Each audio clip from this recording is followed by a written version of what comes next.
Hi, friends.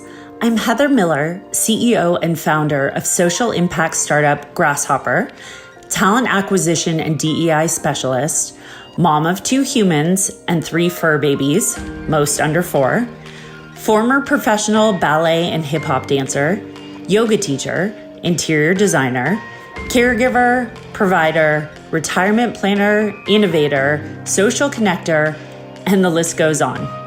As you can tell from my bio, I've always taken drive to the extreme, and for the most part, done pretty well juggling all of my hats. However, I say this on behalf of most of us, the past 3 years have been very challenging. My personal experience included moving to an unknown city, the unexpected death of my mother, and the birth of my first child 2 weeks later, launching a startup during maternity leave, the pandemic, building diversity strategies for a global corporation in the wake of George Floyd's death, another baby, and then, the icing on the cake, a layoff. I felt like I was approaching a midlife crisis with no space to do so. As a result, I've been thinking about balance and whether that's actually a thing. Join me as I speak with some amazing thought leaders and women in my life to understand how they keep the fire going and the lights on while staying sane. We'll explore drive, juggling priorities, taking no prisoners with your schedule, love and sickness, pursuing your dreams, enjoying the journey, and figuring out what is right for you. We hope these conversations help you err on the side of midlife epiphany versus midlife crisis. Welcome to Balancedness. Lauren, welcome to Balancedness. I'm so excited to have you here. How are you doing today? I am doing awesome. It's Friday, so I really can't complain. I know. Very excited for the weekend ahead. And we were just talking about it's actually beautiful here. So Oh yeah, do you idyllic. do you have any nice outdoor plans since it's been 40 degrees freezing for the past little while? Yeah, we've got my son's soccer, and we've got so much different things planned. But most So of it is outside, so that is a good thing. that is a good thing. Yeah, I'm sure you're juggling a lot with 3 little ones in the household, which we'll get to. But I would love if you could introduce yourself to the community. And since we're talking Yeah, about balance, like let's introduce all of you. So all the different yeah. parts of you. Well, my name is Lauren Colletti, and I am a nurse practitioner. I'm a mom, I'm a wife, I'm a business owner.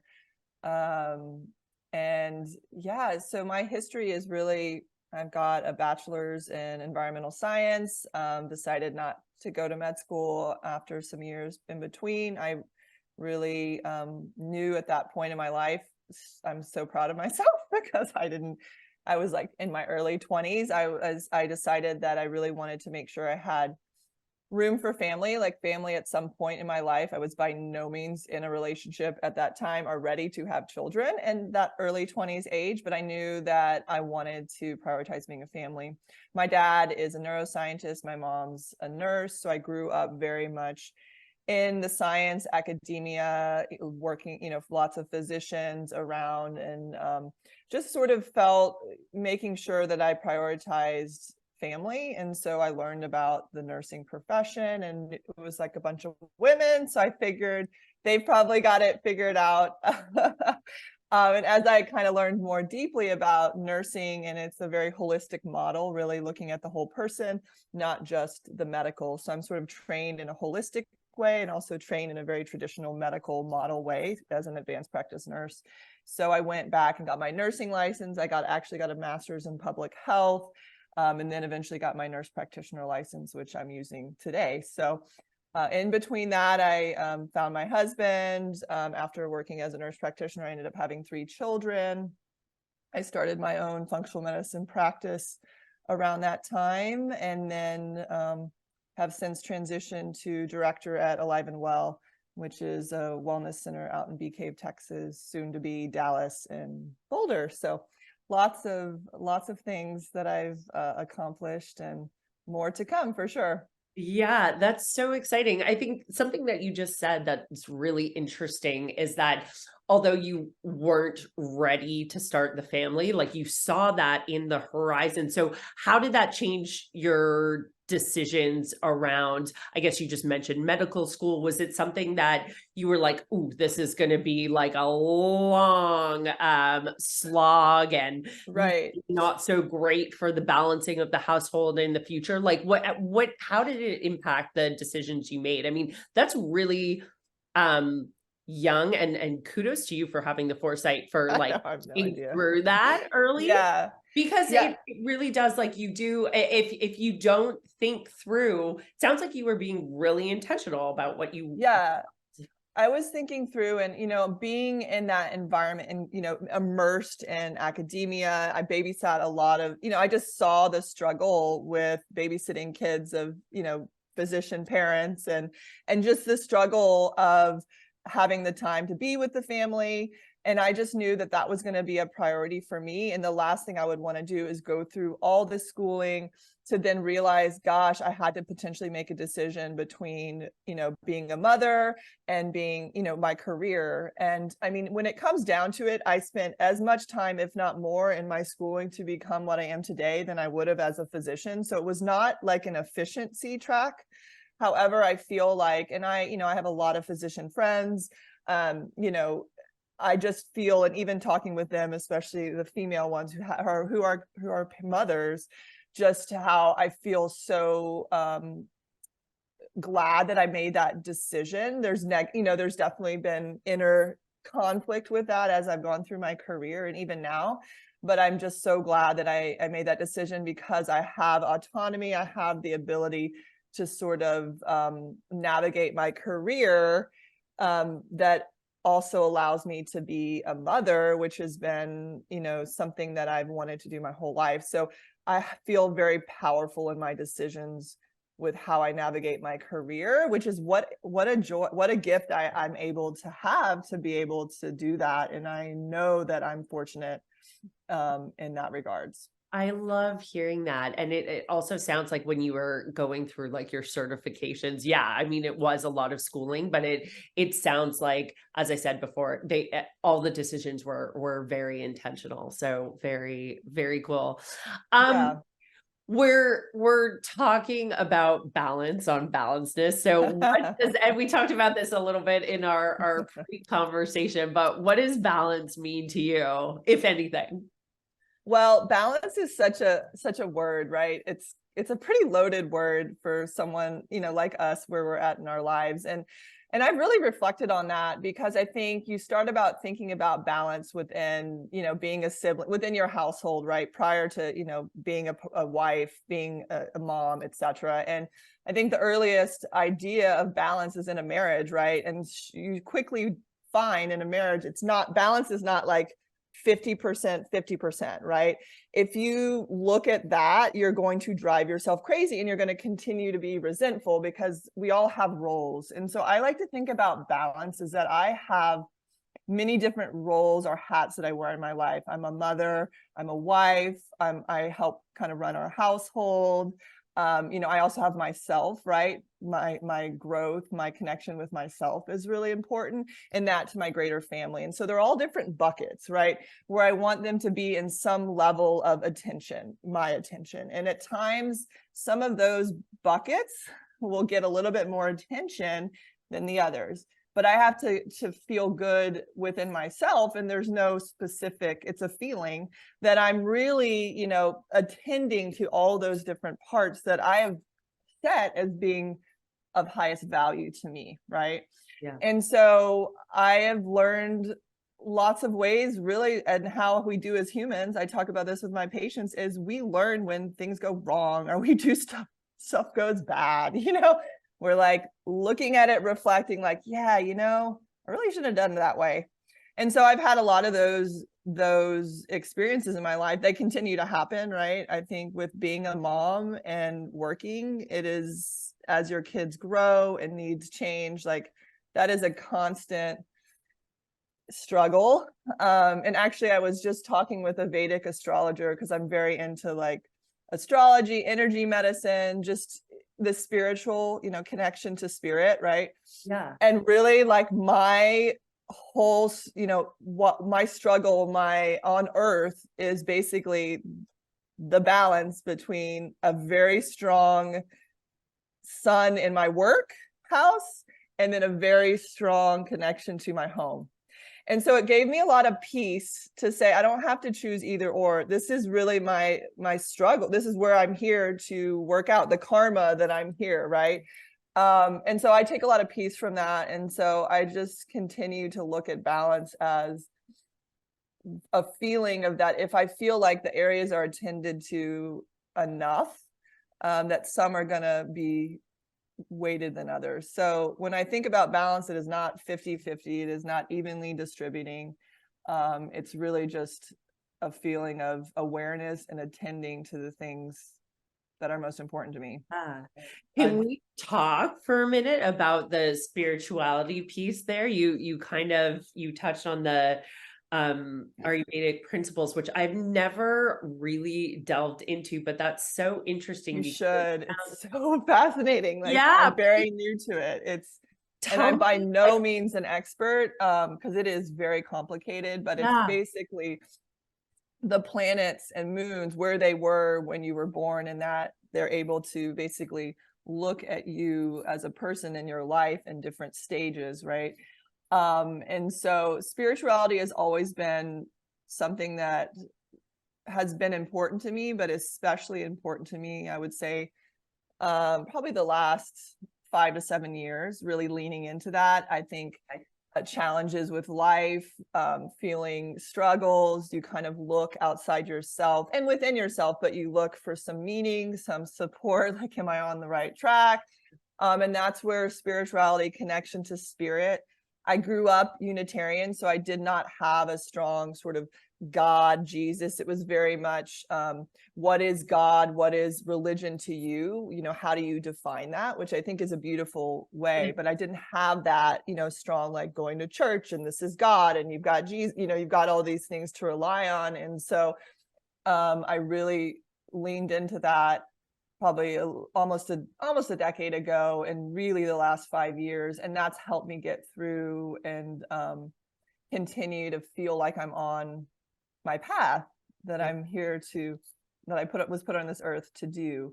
And so I also encourage my patients, my friends, to really cultivate something, because when we get into our 40s and we have all the things, it can just feel very overwhelming to know, are you doing it right? There's so much comparison. There's so much, there's just so much that we can hold and carry. And that's where the connection with spirituality and I like that.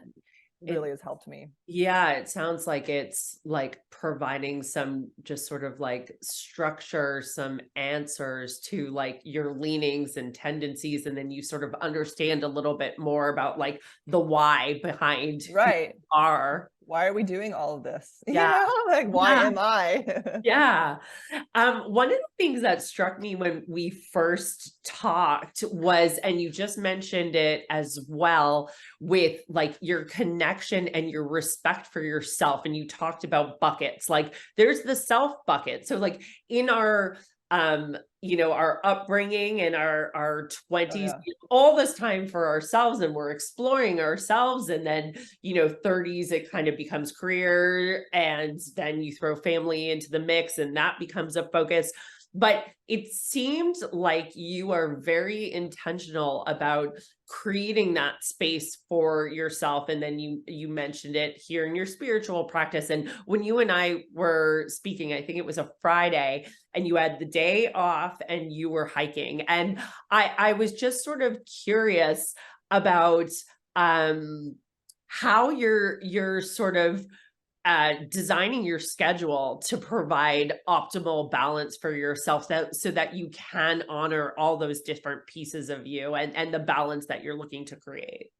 Yeah. And so I'd like to say that I've always had that, but I cultivated out of necessity, out of burnout, that really is where it came from. And so I did not spend my 20s focusing on me. I spent it in school, achieving, doing all the things. And I really just from a young age, I was a very competitive soccer player, school. It was just really all about achievement, all about what's next are you going to achieve?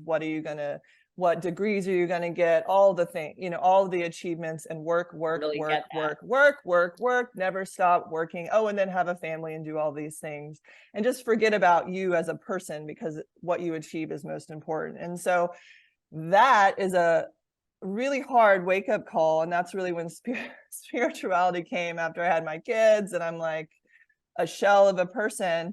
I really realized like, I don't want to walk through life not really taking what I need and want into account, right? I want to, what does Lauren want to do? I mean, I can check all the boxes. I'm good at achieving. Like I'm so good at it, right?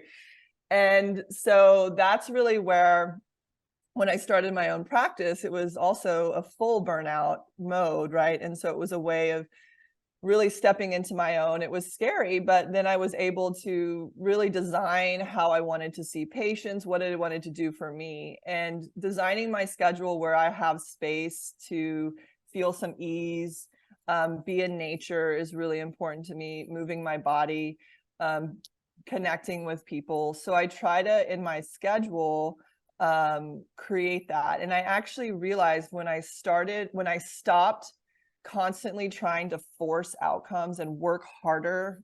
I was always trying to work harder and just push. And when I realized, actually, which is so scary, if you actually step back and observe and let things kind of happen, it oftentimes happens greater than you could ever imagine. And not only that, you're less of, you have some ease and some relief in your life. And so when I really, and I wouldn't say I do this all the time, but when I really intentionally able to step back a bit, and so that's really how I've created my schedule, about having some time to where the kids are like just for me.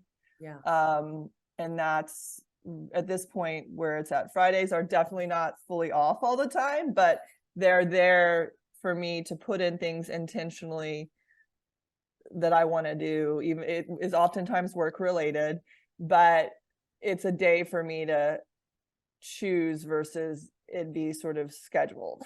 Yeah.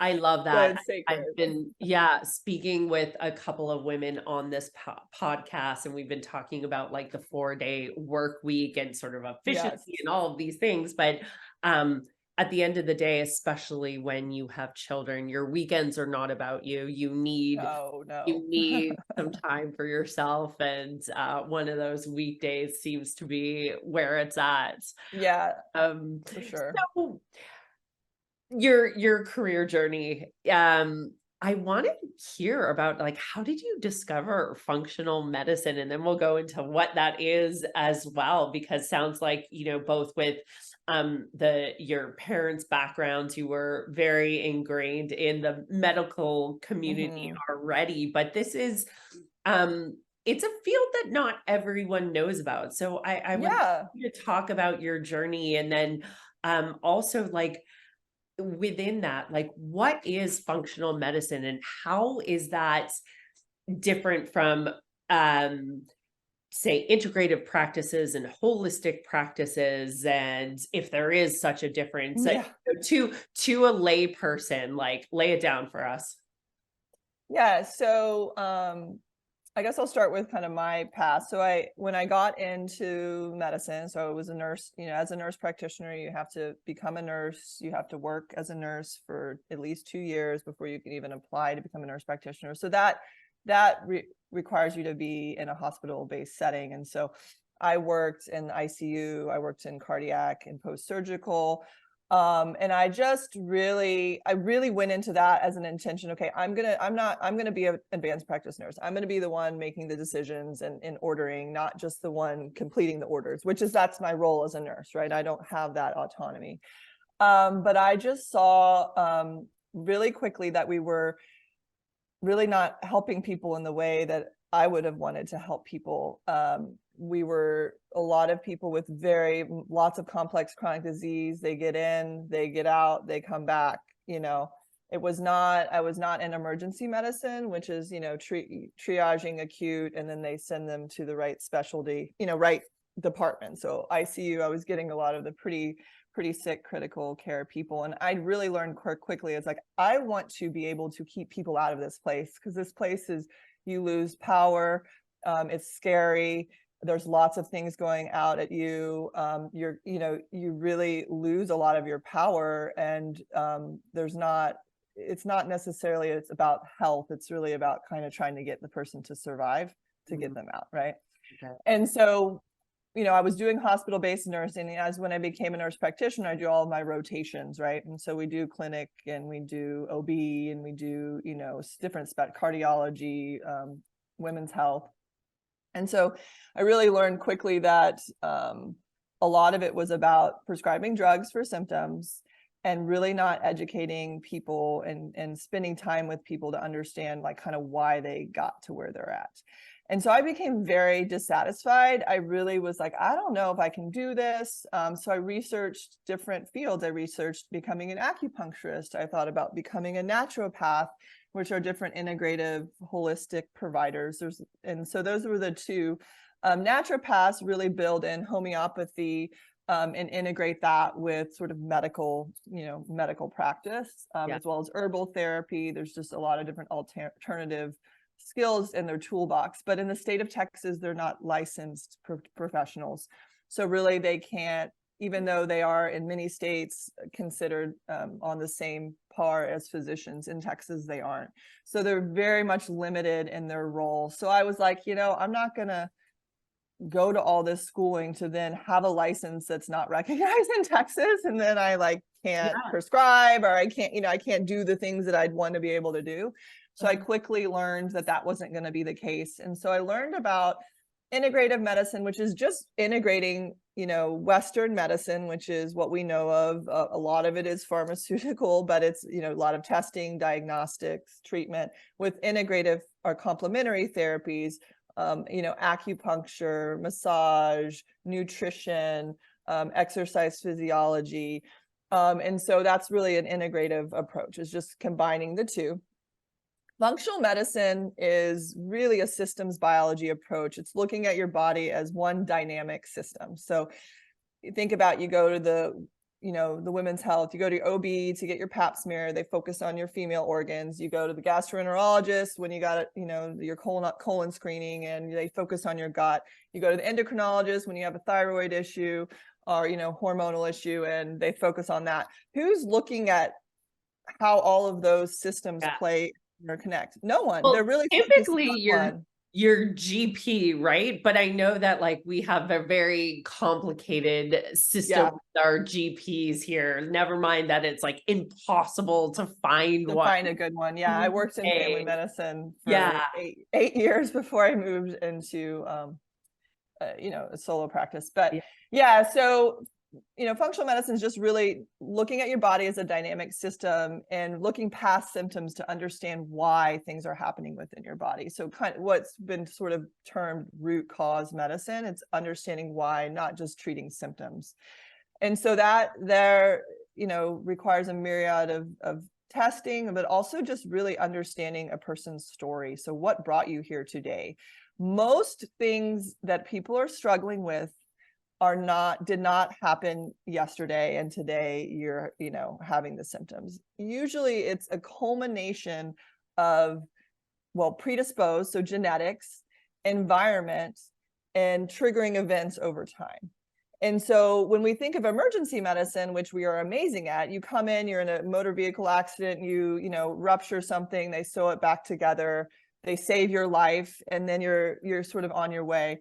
No one tells you kind of how to move from there, right? It's like, we saved your life. Okay, you move on. Get back to it.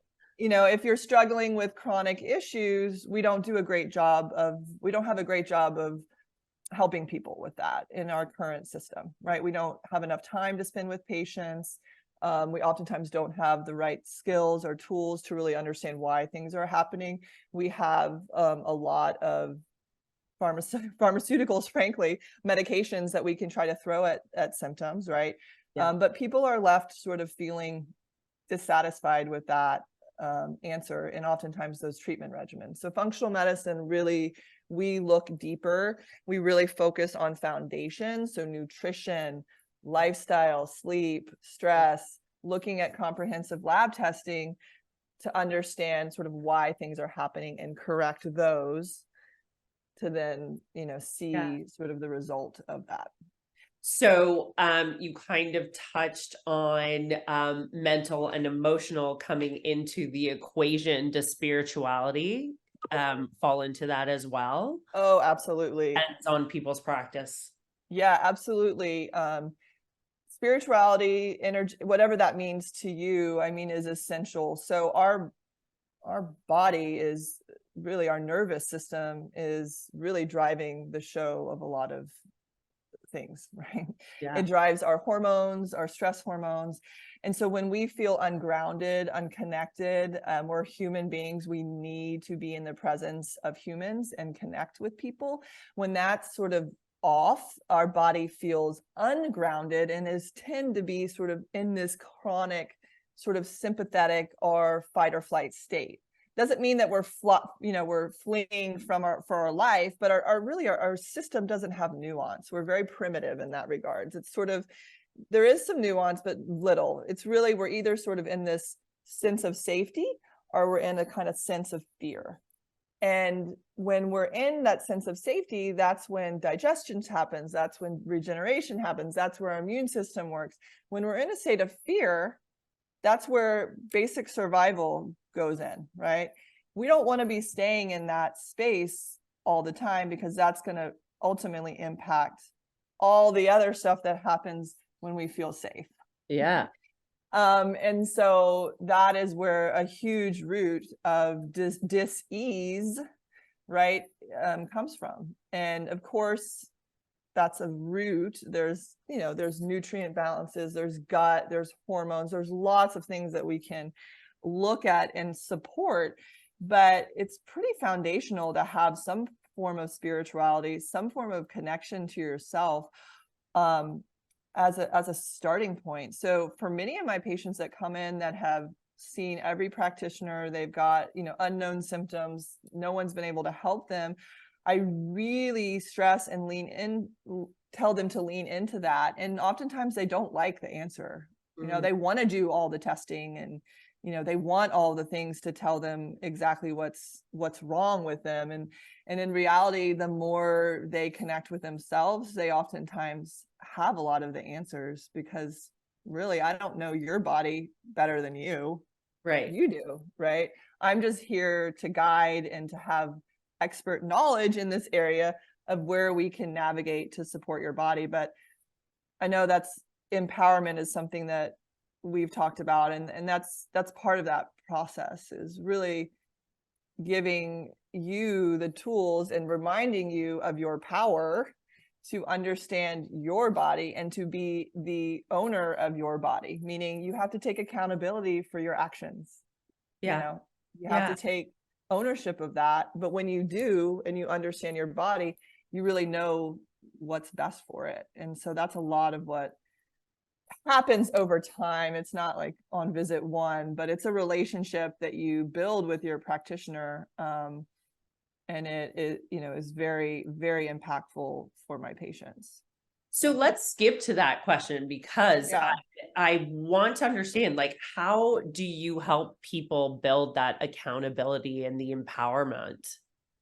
Yeah, well, it first starts with really listening, giving them space to tell their story. Okay.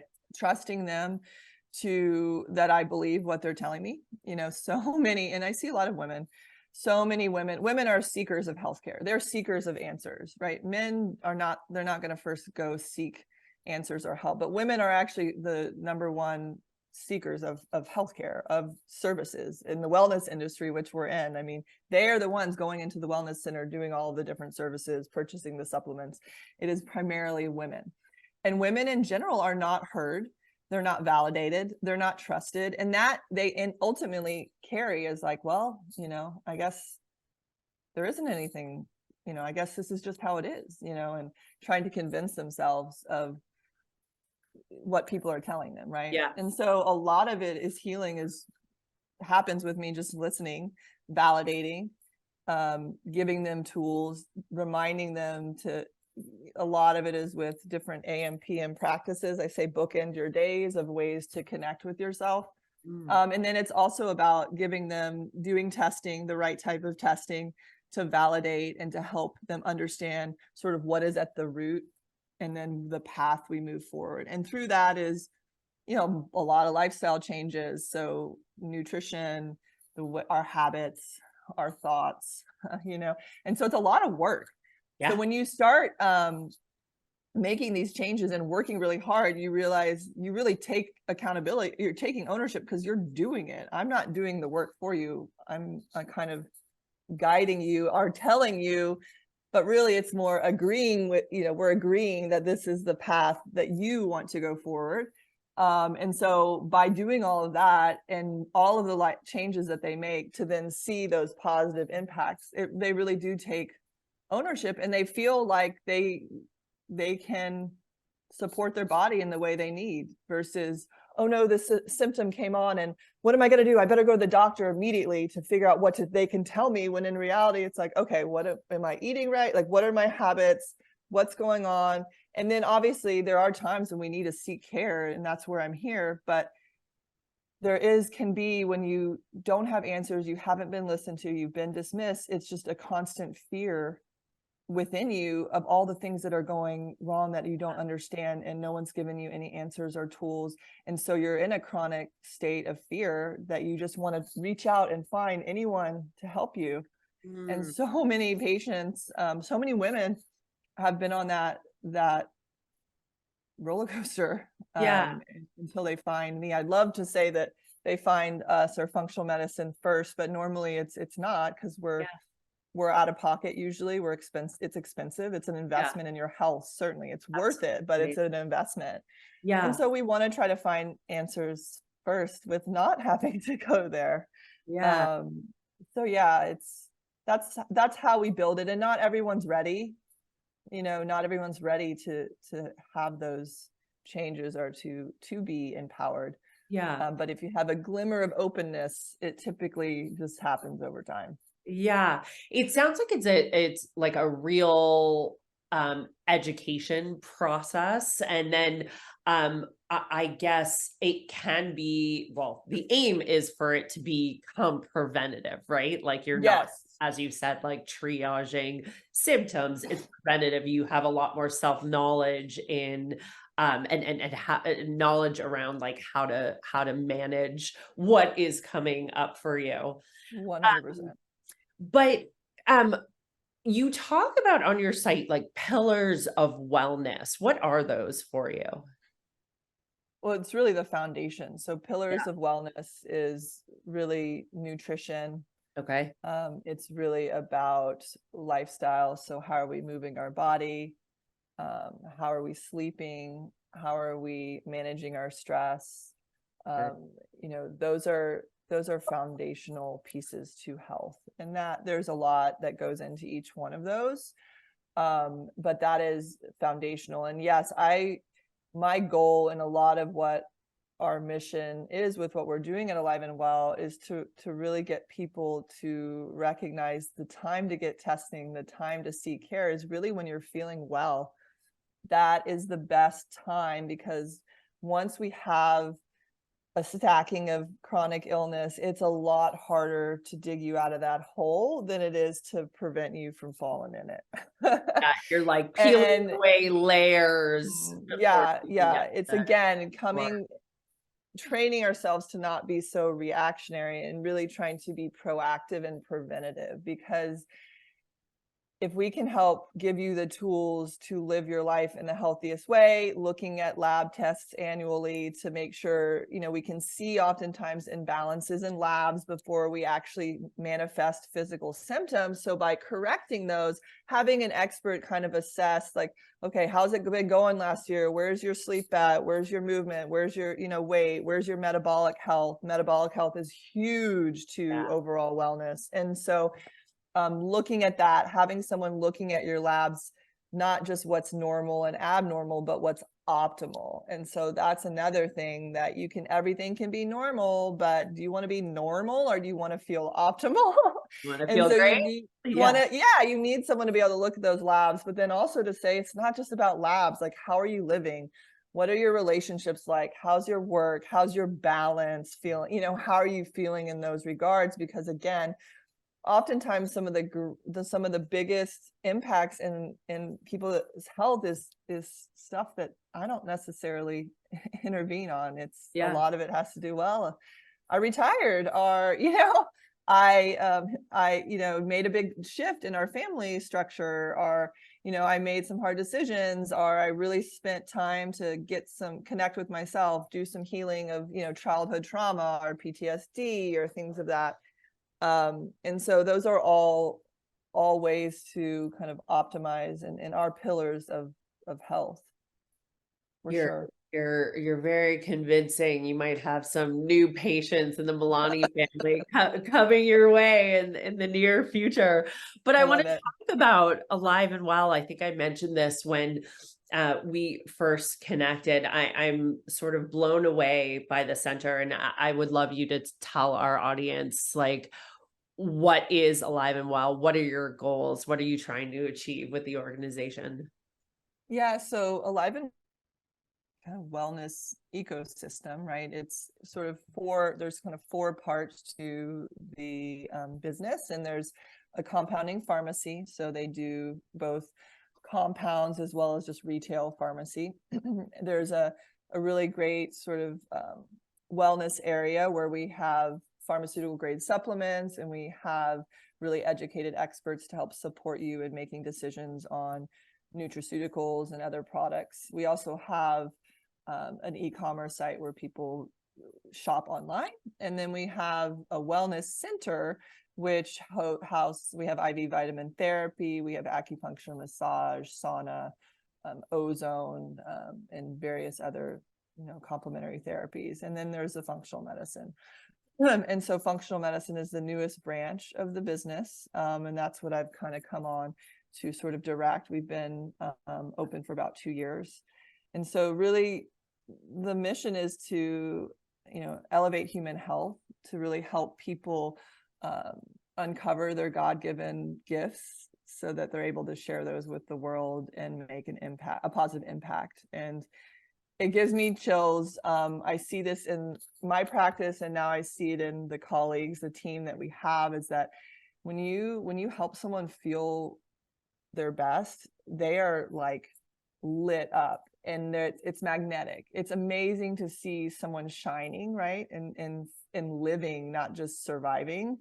And when that person not only wants to tell everyone about how amazing they feel and what they've done, they also want everyone to experience it. So it really does, whether or not I see that patient's friend or that person is positively impacted by that person I helped, right?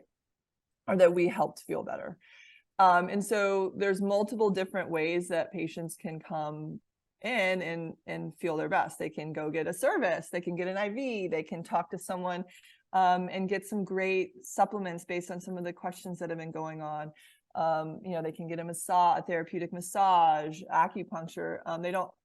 To me, functional medicine, I'm biased, I think is really a great place to start if you're really ready to look at your health and get tools to support your health. But what I also love about Alive and Well is that you don't have to be ready for that yet. You can still benefit from the ecosystem by just engaging in other parts. And so that is very unique about what we're doing, I feel like. Yeah. Yeah. And so you mentioned you are opening in Dallas and then also Boulder. Yeah, so Dallas, I believe, is middle of February that we're opening, and it's right in Highland Park. It's an amazing space. Oh my gosh, I'm so jealous. I mean, I love Austin. I'm not moving, but the Dallas space is going to be next level, and then Boulder is happening sometime in the spring. So yeah, it's really exciting. It's a lot of rapid growth, but it's just amazing to see people really supporting what we're doing, and believing in what we're doing. Because certainly I have 100% confidence in what we do is needed, Yeah. but you also have to get buy-in from everyone else, other Yeah. people in your community. And I feel like we really have already made such a positive impact in the Austin community, but there's still so much more we can and want to do. So For sure. exciting. So how are you balancing this extra layer of, you know, you're a business builder? This is like, and I come from both like corporate, but also startup world. This is a lot of work, managing, you know, a new practice in two different cities. Like how, and the build up to that as well. It's not just the implementation, but the ideation, the preparation. It's a lot. It's a whole nother skill. So how are you balancing that with everything that you do? Yeah, well, I'm only one part. So there's an executive team that oversees all of the other parts. And I was newer to the show. So our CEO, Michael Swale, really kind of started this ecosystem, right? Yeah. It was already started, but he took over in 2019 and really have sort of paved the growth. So how am I managing it? Just with support, constant kind of communication. There's lots of change. I've not been in startup world. This is new.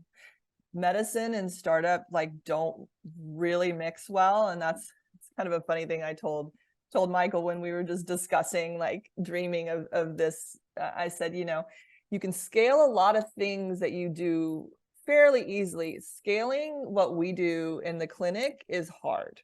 And so, but what's great is that we have other pieces that can support as well. You know, there's other parts of the business that can help support our slower growth, because I'm not going to compromise quality of care. I'm not going to compromise being authentic and being really with integrity and how we treat people, how we practice, how we treat our clinicians. Because girl, I have been in burnout world, and I'm telling you, medicine does not care about their clinicians and the worker bees, the people that bring the revenue in. And I am by no means perfect in the way that I'm doing this right now, but the guiding light is always take care of your clinicians. They are your bread and butter. They are what help this whole thing within the clinic work. And we need to have space. We need to feel like we're growing. When we go into medicine, we're helpers, and we were forever learners. We're always students. And so if we don't feel like we're helping people in the way we want to help people, and if we don't feel like we have the capacity to learn and continue our education, like there's going to be dissatisfaction, there's going to be burnout. And that's something that I really, you know, when we hire, there has to be a culture fit. You have to align with our vision and mission. It's not for everyone, right? But I also know that, hey, I'm gonna listen. We're gonna take care of you in the best way we can as we navigate startup world of fast and growing, right? And so that's just kind of how I've navigated it so far. And we have a really great team that really truly we're so aligned on the mission, and it's a very mission driven company, which I appreciate and didn't really realize that could be. You know, I was definitely not interested in joining a big company or startup going from my solo practice, right? You know, I had a successful solo practice that I was going to slowly scale, but I really just felt this mission is important and to reach more people. And so to be at a company that's very mission driven and has these really lofty goals is really great. It's so cool. It's motivating. It's inspiring. I think it's totally essential to feeling good at work. You touched on something around being a natural helper, a learner, like a forever student. I love that you mentioned that, because one of the things that I wanted to hear about is how you stay on top of the trends. I also come from a household, a family of people in medicine, and you know, I'm always hearing about different conferences and continuing Mhm. education, but in your field, what does that look like? Yeah, a lot of it is there's different conferences, continuing education. So there's a couple integrative and functional medicine groups that I sort of am a part of that help kind of keep me on Institute of Functional Medicine. That's where I'm certified through. I'm board certified through the Institute of Functional Medicine. And then A4M is another one. ACAM is another one. So I really stay up with that, and then collect connection with other providers. There's not necessarily a roadmap a lot of times when we're treating some of these patients. Research is there, it's evidence-based, but you know, sometimes research is N of one, right? Like, you know, we don't have, you are the one person, right? We're listening to and honoring and knowing the treatment protocols that we're doing have evidence behind them, but they've never been done in your body and these circumstances, right? So it is a road to navigate. We're staying up to date on research is important, but we also are a little bit of like trailblazers a bit in what we do as well. So it's kind of balancing that, because I'm from a family of scientists, like PhDs. You know, it's like, show me the research. Like, they're like skeptical of everything, you know. Like, you tell them, oh, there's this really cool, oh yeah, let me, you know, nothing is exciting. It's like, show me the research. Yeah, I don't believe it. And I'm sure you know can relate to that, being in it. So it's a balance. And I think that conferences are great. I love learning about new tech too, and new devices, new testing. But that's a big, and then I'm really interested in bioenergetics. So energy, looking at the physics behind how physics impacts our physiology. So we're all energetic beings. We're just made up of particles, right? And we're all engaging and moving in an environment that interacts, those energies, energetic fields interact with us. And we know that physics and frequency impacts health. Like, we know that, but we never actually combine the bioenergetics with physiology. There's no study of that. And so that's really where I'm fascinated in understanding bioenergetics, frequencies, how they impact our health, because they do, and how to integrate that into what we do. Because if we're only focusing on the biochemistry, we're missing a huge part that's influential, the physics, the energetic piece that's impacting our body. So it's very fascinating. So that's something that I've been doing more research on. And again, there's like not a lot of roadmap with that, because there's not research on combining of physics and biology. I feel like But we're gonna have to have you back on for a chat. Wow, yeah. So fascinating. Give me a few more months, but yeah, we're gonna start finding ways to like scan and screen, help understand sort of the biofield, right? What's going on in your unique biofield, and how does that compare to an ideal biofield? And then what can we do to help support optimizing our biofield, which is just source energy. We're all energy. We all are voltage. We want to be at the highest voltage battery, right? We want to be fully charged, and we want our frequency to be stable, right? And so disease, stress, all the things impact that voltage. And so how do we keep that voltage strong? It's a lot of foundational stuff. It's also frequency, giving yourself, certain healing frequencies to support that. So yeah, it's fascinating to me.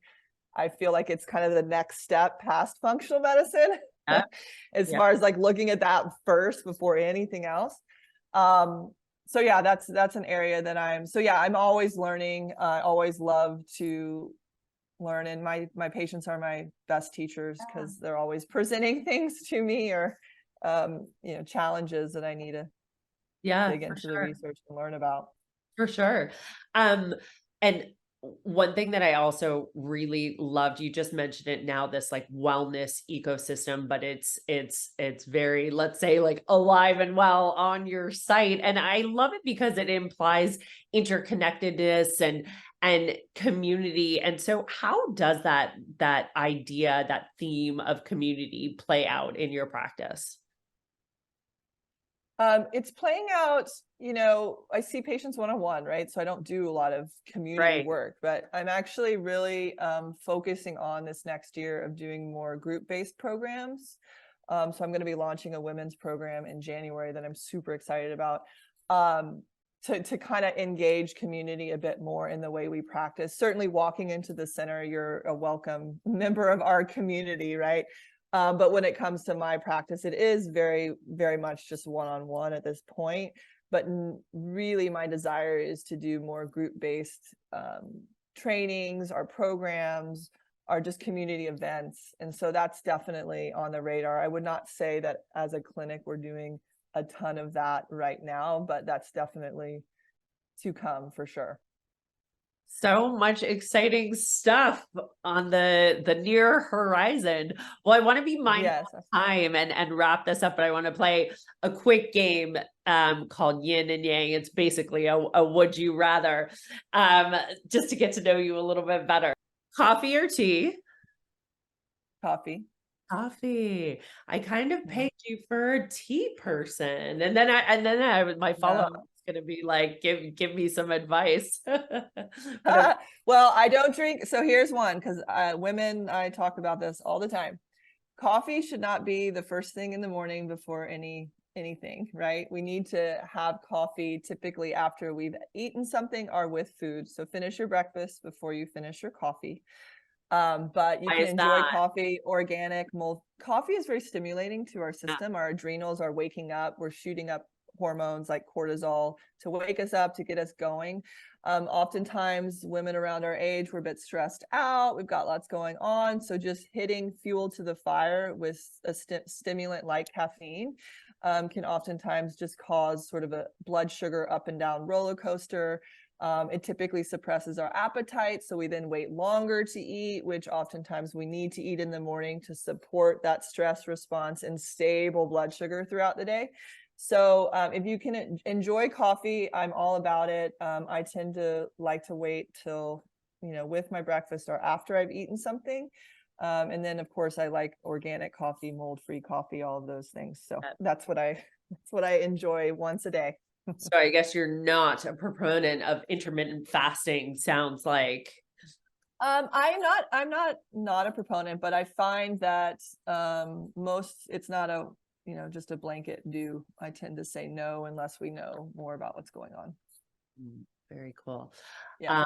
Hiking with the family or hiking solo? Solo right now.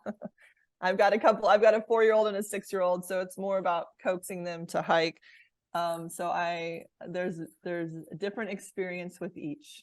I hear you. I hear you. I'm always like, we signed up for something called 52 hikes, where you're supposed to do a hike a week with the family, and you totally nailed it. It's like dragging them down the trail. It's never this like eye-opening. You want it to be, yeah. It's like my desire for it. It always is fun. Like we went last weekend. It was funny. It was the day that it went from like hot to freezing cold, like within 4 hours. But we went when it was warm. And it was so much fun to like watch them explore. Like I love that. But then it's like when it turns, and it's like, I'm done. I'm hungry. It's like, mommy, carry me. Yeah, you can't get them out of the park fast enough. I totally get it. Yeah. Okay, and last question. Night out, two-stepping with the hubby, or a book in a hammock? Right now, a night out. Okay. I love it. Yep. Especially dancing with my husband. So we don't. And is he a Texan? I love that you mentioned stepping. He's a Texan. You are not, correct?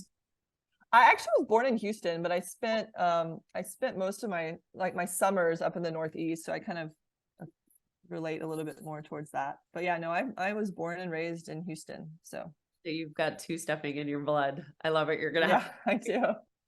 All right. Well, amazing. Thank you so much for joining us today. I learned so much, and I'm going to come hop by and visit you at the clinic. Yes, you have to come by the center for sure. Yeah, this was so much fun. I enjoyed chatting with you and trying to talk about all the things. all the things that we juggle and balance. And we'll have to have you on for the next frontier of biogenics. That's so cool. Yes. Yes. I can't wait. We'll have a fantastic weekend. You too. Thanks so much. Bye.